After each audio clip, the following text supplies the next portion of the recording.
त्रिकाल आदाब। आप सभी का एक बार फिर स्वागत है मेरे साथ स्टडी फॉर आर्ट्स पर। अगर आप नए हो तो जल्दी जल्दी सब्सक्राइब कर दो यार। रुको यार, बता रहा हूँ क्यों। देखिए, आज जो हम आपके लिए लेके आए हैं वो फाइन आर्ट्स की चैप्टर 3 लेके आए हैं, जो कि जीएस में काफ़ी ज़्यादा इम्पोर्टेंट रोल करता है। ठीक है, जीएस 1 का पहले ही टॉपिक है कला एवं संस्कृति के बारे में, भारतीय इतिहास कल। ये बहुत ज़्यादा आंसर राइटिंग को आज मैं इसमें और ज़्यादा बताऊंगा कि कैसे आप अपनी आंसर राइटिंग प्रभुत्व मजबूत, एक दमदार, एक प्रभावशाली बना सकते हैं। आप मेरे साथ अंत तक जरूर बने रहिए। अतः आप कमेंट में ज़रूर बताइएगा कि आपको ये वीडियो कैसा लगा। हम दिन दूनी रात अपनी वीडियो क्वालिटी की सुधार करते जा रहे हैं, पर इतना विश्वास करिए कि इस जो वीडियो दे रहे हैं हम आपको, वो एक क्वालिटी पूर्वक, एक क्वालिटी वाला वीडियो होगा। एक क्वालिटी और एक महत्वपूर्ण बातों को इसमें बताया जाएगा। आप हमारे साथ बने रहिए, हमें फॉलो करते रहिए। हमें इंस्टाग्राम फेसबुक पे आप फॉलो कर सकते हैं, जिसकी लिंक हम वीडियो की डिस्क्रिप्शन में दे दी जाए। लेकिन आप पहले मेरे को सब्सक्राइब ज़रूर कर ले चैनल को। क्योंकि आप सब्सक्राइब करोगे तभी हमारा अथाह उत्साह बढ़ेगा, जिससे हम आपके लिए और वीडियो निरंतर लाते रहें। नई साल से 1 जनवरी से हम आपके लिए और भी कुछ करने वाले हैं, इसलिए आप सपोर्ट करें, शेयर करें चैनल को, अपने दोस्तों के पास भेजें, जितना हो सके अपने परिवार वालों को भेजें, क्योंकि हो सके कि एक हमें अपनी कला एवं अपनी संस्कृति को जुड़े रहना चाहिए। हमें जानना चाहिए कि हमारे पास जो हमारा राष्ट्रीय चिन्ह है वो अशोक स्तंभ कहाँ से आया। इस तरीके का देखा है ना, इसमें सिर्फ 3 शेर नहीं, इसमें 4 शेर है। ये चक्र है जो अशोक चक्र जिसको बोला जाता है। ये सारी चीज़ें आज आप जानने वाले हो। बौद्ध धर्म, जैन धर्म के बारे में कुछ जानोगे मेरे साथ जानोगे कि मौर्य साम्राज्य के संस्थापक और मौर्य साम्राज्य किस तरीके से फला फूला और सबसे शक्तिशाली राजा में से किस तरीके से जो हुआ। ठीक है, चले आगे बढ़िए। टाइम का, समय का सदुपयोग करते हुए आप मेरे साथ बने रहें। वो कह रहे हैं इस 6ठी शताब्दी में गंगा की घाटी में बुद्ध और जैन धर्म के रूप में नए धार्मिक सामाजिक आंदोलन की शुरुआत हुई। ये देखिए, ये कह रहे ईसा पूर्व 6ठी शताब्दी में, यानी गंगा नदी के पास कहीं ना कहीं जैन धर्मों की हुई। और जो गंगा नदी तुम समझ सकते हो बिहार वाले इलाके को बोला गया। ठीक है, और कहीं ना कहीं गंगा के किनारे ही महात्मा बुद्ध ने अपने उपदेश देना प्रारंभ किया। दोनों ही लोकप्रिय हो गए, क्योंकि सनातन, क्यों देखो इनका लोकप्रिय होने का कारण क्या था। एक तो इन्होंने वर्ण व्यवस्था और जाति व्यवस्था का विरोध किया था, और मगध शक्तिशाली राज्य के रूप में उभर रहा था। मगध मतलब मौर्य। अब मौर्य की स्थापना किसने की थी? मौर्य वंश की स्थापना करी चंद्रगुप्त मौर्य ने। और उनके प्रधानमंत्री कौन थे? एक बहुत बड़े कूटनीतिक शास्त्र श्रीमान चाणक्य जिसको कहा जाता है, जिसको कौटिल्य कहा जाता है, विष्णुगुप्त कहा जाता है। ये इनके विभिन्न रूप से जाना जाता था। जिसकी अर्थशास्त्र की रचना करी वो एक बड़े थे। और वो कह रहे हैं कि अपना प्रभुत्व जमा लिया था 30वीं शताब्दी तक, जो मतलब ईसा पूर्व से 30वीं शताब्दी तक उन्होंने पूरे भारत में नियंत्रण कर रखा था। चाहे वो हो कलिंग से हो यहाँ पे, ठीक है, उड़ीसा वाला हो, चाहे आपका नॉर्थ ईस्ट हो, फ्रंट वाला हो। मतलब कि उन्होंने अपने साम्राज्य को 16 महाजनपदों में बांट रखा था कि हाँ भैया 16 महाजनपदें होंगी और इनमें होगा। और उसमें सबसे ज़्यादा शक्तिशाली थे अशोक। क्या थे? अशोक थे सम्राट। अशोक उन्होंने सबसे शक्तिशाली राजाओं के रूप में देखने को मिले थे। ठीक है, ठीक। अब वहाँ पे पूजा पद्धति जो थी वो अलग अलग तरीके से हुई, और जब तक बौद्ध धर्म जैन धर्म काफ़ी ज़्यादा प्रयोग होने चले गए, और वो देखा कि बौद्ध धर्म और जैन धर्मों में विलीन हो गए। कौन? काफ़ी लोग फिर रहने के आगे चल कर बौद्ध और जैन विलीन हो गए। अब देखिए क्या देख रहे हैं, कह रहे हैं कि खंबे, मूर्तियाँ और शैलाकृत्य वास्तुकला। ठीक है, देखिए वो कह रहे हैं कि मठ के संबंधों में स्तूप और विहारों का निर्माण श्रमण परंपरा का अंग हो गया। वो कह रहे हैं कि काल अवधि में स्तूप और विहारों के अलावा अनेक स्थानों पर पत्थरों के स्तंभ बनाए गए। चट्टाने काटकर गुफा में विशाल मूर्तियां बनाई गई। स्तंभ निर्माण का परंपरा बहुत ही पुरानी है। यह देखने में आया कि एकमेनियन साम्राज्य में भी विशाल स्तंभ पाए जाते थे, लेकिन मौर्यकालीन स्तंभ एकमेनियन स्तंभों से भिन्न किस्म के थे। देखो यहाँ पे 2 चीजें पता चल रही। एक तो क्या, कि इन्होंने स्तूप और विहारों के अलावा, मतलब कि जहाँ स्तूप बनाए जाते थे और विहार बनाए जाते थे उनके अलावा इन्होंने पत्थरों के स्तंभ बनवाए। ठीक है, पत्थर के स्तंभ बनवाया, पत्थरों पर कलाकृति करवाई, शैलाकृति बनवाई। उसके बाद उन्होंने कहा कि चट्टानें काट कर गुफाएं बनाएंगी जिसमें मूर्तियां बनाएंगी। ठीक है, स्तंभ निर्माण की परंपरा, स्तंभ निर्माण की परंपरा अलग थी, खंबे निर्माण जिसको स्तंभ पिलर बोला जाता। ठीक है, और वो कहाँ एकमेनियन साम्राज्य से देखने को मिलता है, लेकिन वो कह रहे हैं कि मौर्य और जो एकमेनियन थे वो अलग तरीके के थे। क्या वो कह रहे हैं, मौर्य और एकमेनियन अलग किस्म के थे। कह रहे हैं कि जो बनाने वाला कलाकार था वो एक अच्छा कौशल था, उसके पास स्किल्स अच्छी थी। ठीक है, कि जो स्तंभ थे वो मौर्य काल में कई जगहों पर स्थापित किए गए, उन्हें शिलालेखों पर, उत्कीर्ण शिलालेखों पर लिखवाया गया। ठीक है, वो कह रहे हैं कि इन स्तंभों पे क्या होते थे, इन स्तंभों पे कोई ना कोई जानवर, ठीक है, हाथी, कोई ना कोई जानवर की आकृति उकेरी जाती थी। ठीक है, वो कह रहे हैं कि सभी से स्पष्ट होते थे शीश आकृतियां, मतलब कि जो आकृतियां होती थी वो अच्छी होती थी। ठीक है, और एक वर्गाकार गोल खेदी और एक खड़ा उकेरा गया होता था।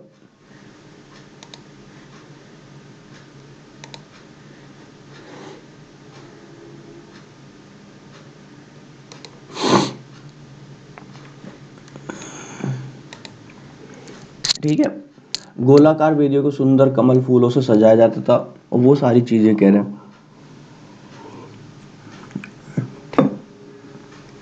वो कह रहे हैं सारनाथ में पाया गया मौर्यकालीन स्तंभ शीर्ष है, जो कि सिंह शीर्ष के नाम से प्रसिद्ध है, और मौर्यकालीन मूर्ति परंपरा में सर्वोच्च राज हमारा राष्ट्रीय प्रतीक है। अब भैया देखिए, यहाँ से कई सारे क्वेश्चन बनते हैं कई सारे एग्जामों के लिए, कि जो हमारा राष्ट्रीय प्रतीक है अशोक स्तंभ जिसको बोला जाता है वो कहाँ से माना पाया गया है, तो हमने कहा उसको शीर्ष स्तंभ, जो कि कहाँ से, जो शीर्ष, उसको सिंह शीर्ष के नाम से प्रसिद्ध है, और कहाँ से पाया गया है, सारनाथ से। अब देखिए क्या बनाया गया, कैसे बनाया, कि वो कह रहे से गोलाकार वेदी पर धारते हुए 4 शेरों की बड़ी प्रतिमा स्थापित है, और इस वेदी के निचले में घोड़ा, सांड, हिरण आदि गतिमान मुद्रा में उकेरा गया है। यानी कि इन्होंने एक स्थिर नहीं, मतलब गति दिखाई है कि हाँ आगे बढ़ रहे हैं। ठीक है, और मूर्तिकार उत्कृष्ट कौशल की साफ झलक दिखाई देती है, कि वो कह रहे हैं कि जो एक मूर्तिकार थे, जो बनाने वाले थे, उनके पास स्किल्स अच्छी थी, छोटी छोटी स्किल्स जो बड़ा काम कर गई वो उनके पास थी। यानी कि समझो इस चीज़ को, कि उनके पास कोई तकनीकी कोई सुविधा ना होने के कारण भी उन्होंने, ना कोई सुविधा ना कोई तकनीक होने के कारण भी इतनी स्पष्ट शैली का निर्माण कैसे करा, और इतना स्पष्ट कैसे करा, ये क्या है। वो कह रहे हैं कि इस चक्र को धम्म चक्र प्रवर्तन के मानक प्रतीक है, और बुद्ध के जीवन की ऐतिहासिक घटना को बताया गया इसके अंदर। और वो कह रहे हैं कि जो यक्ष और यक्षिणियां पशु की विशाल मूर्तियां बनाई गई, वो स्तंभ बनाए गए, स्थापित किए गए, और चट्टानों को काटकर गुफाएं बनाई गई। इनमें अनेक स्मारक आज भी मौजूद है, जिन्हें एक्स पूजा की लोकप्रियता का पता चलता है, या जाना जा सकता है कि एक्स पूजा आगे चलकर किस तरह जैन और बौद्ध धर्म के स्मारक को प्रस्तुतिकरण बने। ठीक है, और इन्होंने वो जगह भी बता दी कहाँ पे, वो कह रहे हैं पटना, विदिशा और मथुरा। पटना बिहार, विदिशा एमपी और मथुरा यूपी। याद रखना, मथुरा दिल्ली से पास में ही है, पटना दिल्ली से दूर है, और विदिशा थोड़े भोपाल के पास में है, जो कि राजधानियों से दूर है। ठीक है, और भी पटना क्या है, बिहार की राजधानी है। याद रखना है, अक्षरों की बड़ी बड़ी मूर्तियां पाई हैं, विशाल प्रतिमा अधिकतर खड़ी स्थिति में दिखाई गई हैं। यानी कि इन्होंने जो मूर्तियां मिली हैं वो हमेशा खड़े दिखाई गई हैं, और वो कह रहे हैं कि एक विशेष तत्व यह है कि इनकी सतह पॉलिश हुई है, यानी कि चिकनी है। ये देखिए पॉलिश का भी यहाँ पे वर्णन मिलता है, कि सतह क्या सी होती थी, चिकनी होती थी, जो कि क्या कहते हैं, जो फिर मैं कह रहा हूँ, पुनः कह रहा हूँ कि यहाँ पे स्किल्स, कुशलता, निपुणता दिखती है। ठीक है,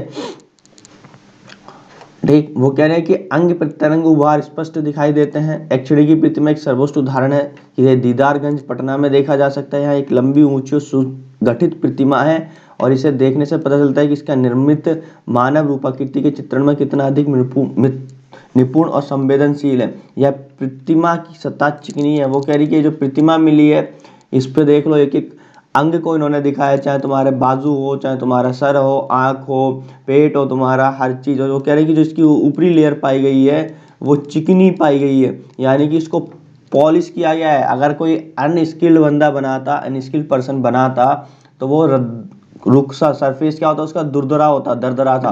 और जब हम उसको हाथ फेरते तो क्या होता है कि हमारे हाथों में थोड़ी सी चोट वोट या फिर फांस फांस या फिर पत्थर वत्थर गड़ जाए, इसलिए उसने क्या करा, आसानी से।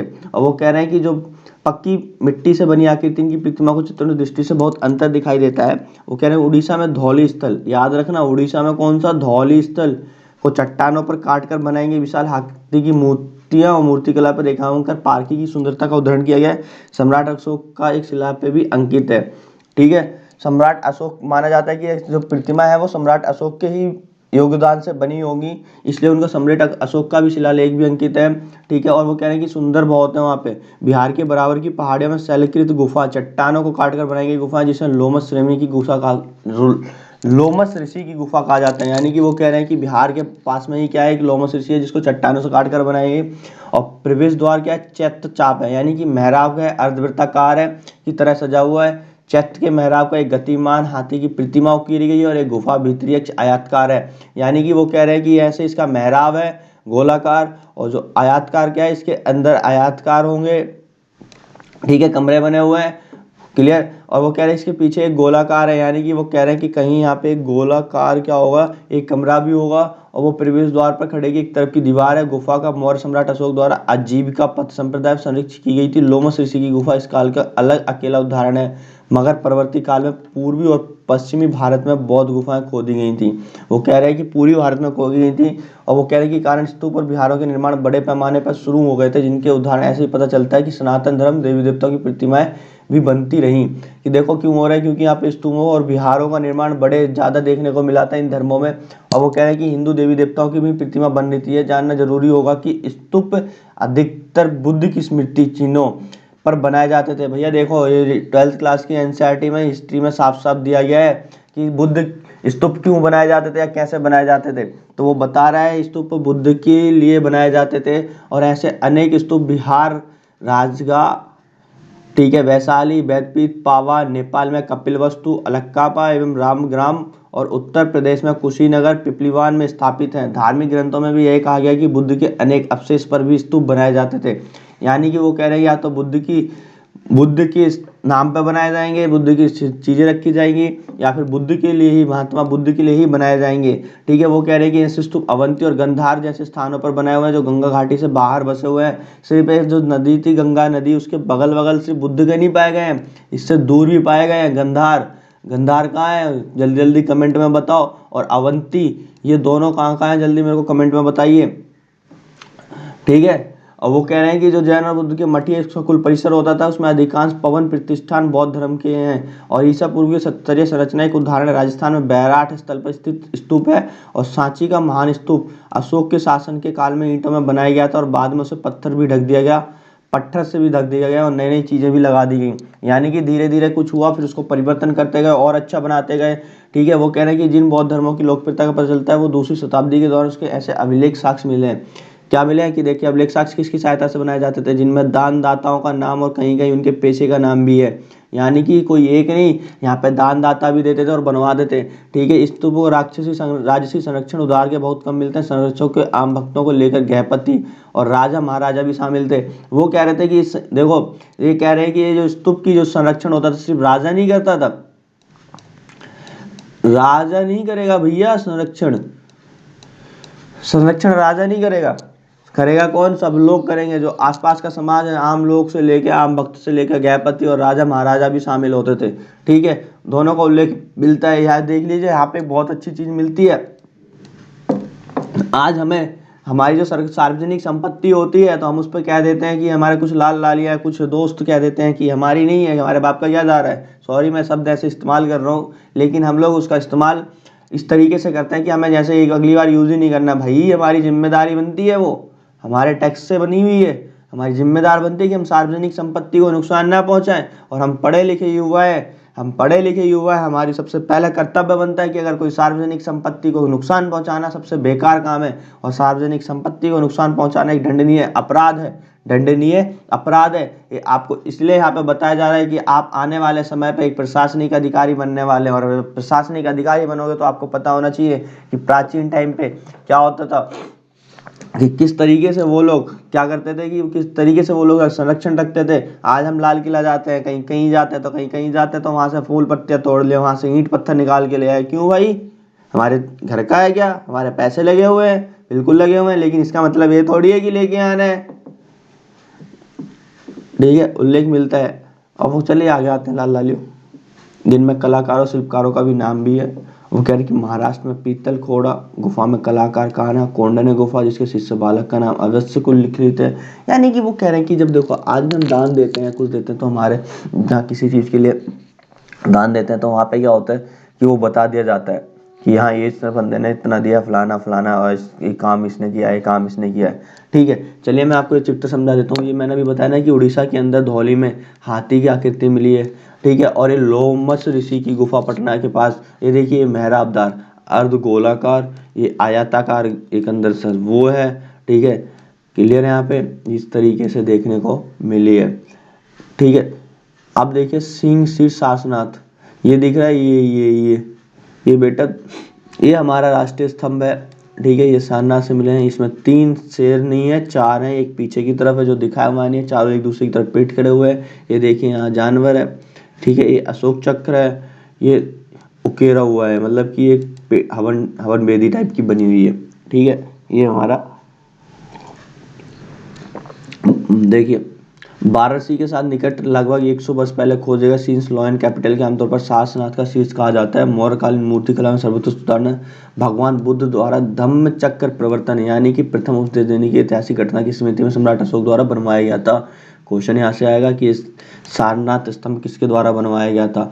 5 भाग हैं, स्तंभ है जो एक कई भागों में इसमें टूट चुका है, एक कमल घंटी का आधार है, उस पर बना हुआ एक ढोल जिसमें 4 पशु दक्षिणावर्ती गति के साथ दिखाए गए हैं, 4 तेजस्वी सिंहों को आगे पीछे जड़ी आकृति में दिखाई है, एक सर्वोपरि तल धर्म चक्र जो कि एक बड़ा पहिया है, इस चक्र पर टूटी हालत में सारनाथ में स्थलीय संग्रहालय में प्रदर्शित है। ठीक है, यानी कि वो कह रहे हैं कि अभी भी है, और उपचक्रीय कमलाधार बिना स्वतंत्र भारत के राष्ट्रीय प्रतीक के रूप में अपनाया गया है। ये देखिए, ये जो मैं अभी मैंने आपको दिखाई कि वो कह रहे हैं कि हमें इसको हमने अडॉप्ट किया है किस चीज़ में। ठीक,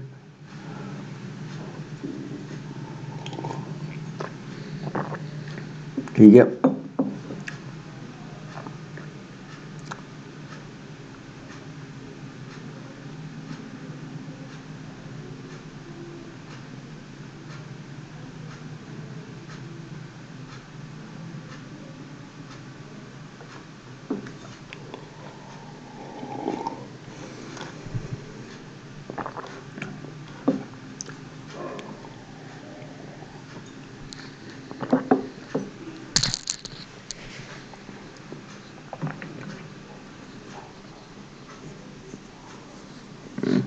देखिए वो कह रहे हैं कि परवर्ती शताब्दी में स्तूप में बहुत सी सुविधाएं जोड़ी गई जैसे कि प्रतिमाओं को अलंकृत किए हुए, ठीक, परिक्रमा पथ, अनेक स्तूप ऐसे भी थे जिनका निर्माण मूल रूप से तो पहले किया गया था, आगे चलकर दूसरी शताब्दी में कुछ और नए निर्माण जोड़ दिए गए। स्तूप में एक बेलनाकार ढोल, एक वृत्ताकार अंडा और चोटी पर हमरिका और छात्र होता था जिसे 2 सदा ज्यों के त्यों रहे, लेकिन आगे चलकर इनके रूप में आकार में थोड़ा परिवर्तन हो गया। ये स्तूप की आराधना होती थी कि देखिए ये चबूतरा होगा, ठीक है, इसके ऊपर एक अर्धा गोलाकार सा ये होगा हमरिका, और एक यहाँ पे क्या होगी, कुछ पेड़ पौधे आपको कुछ लगा दिए जाएंगे और आसपास के आप मूर्ति पूजा करते हुए दिखाई जाएगी। ठीक है, गोलाकार परिक्रमा पथ के अलावा प्रवेश के भी द्वार होते थे। स्तूप वास्तु मूर्ति के अच्छे उदाहरण मिलते हैं। ठीक है, दूसरी शताब्दी में वो कह रहे हैं कि आकृति को दर्शाने नहीं होते, बुद्ध के प्रतीक में पद चिन्ह स्तूपों को कमल सिंहासन चक्र आदि के रूप में दर्शाए गए। ठीक है, बुद्ध के जीवन से संबंधित अनेक महत्वपूर्ण घटनाएं अक्सर बुद्ध के जन्म, गृह त्याग, ज्ञान प्राप्ति, धर्म चक्रवर्तन और महापरिनिर्वाण जन्म से अक्सर चिन्हता से दिखाए गए अनेक स्थानों पर चित्रकरण भी दिए गए हैं। ठीक है, सत श्री अकाल, आदाब, आप बताइए चैप्टर आपको समझ आया है? जहाँ दिक्कत हो आप जरूर कमेंट करिए, और मैंने आपके लिए एक मेल दे दिए है इस कमेंट बॉक्स में, सॉरी कमेंट में नहीं, डिस्क्रिप्शन में जाइए, डिस्क्रिप्शन संभालिए, जितनी भी लिंक दी गई है सब पे क्लिक करके देखिए कि क्या है क्या नहीं है, छानबीन करिए। आप एक प्रशासनिक अधिकारी बनने वाले हो तो आप ऐसे काम करोगे कि आधा अधूरा काम नहीं, सबसे पहले सब्सक्राइब करिए, शेयर करिए। ठीक है, उसके बाद हमारे जितने भी सोशल प्लेटफॉर्म है, चाहे वो इंस्टाग्राम हो, आपका फेसबुक हो, सब जगह में फॉलो करिए। ठीक, ताकि हम आपके लिए अच्छे से अच्छे जो भी हमारे कुछ नोटिफिकेशन होते हैं, कुछ मैसेज देना होता है तो हम अपने सोशल प्लेटफॉर्म से देते रहते हैं। क्लियर, आप लोगों के लिए लिंक डिस्क्रिप्शन में दे दी जाएगी। ये वीडियो अगर पसंद आया हो तो शेयर ज़रूर कर दीजिए। मिलते हैं अगले वीडियो में, जब तक और इसको अच्छे से डीपली पढ़ ले। जो भी कमेंट हो, आप डाउट हो, कमेंट में ज़रूर कर दीजिएगा।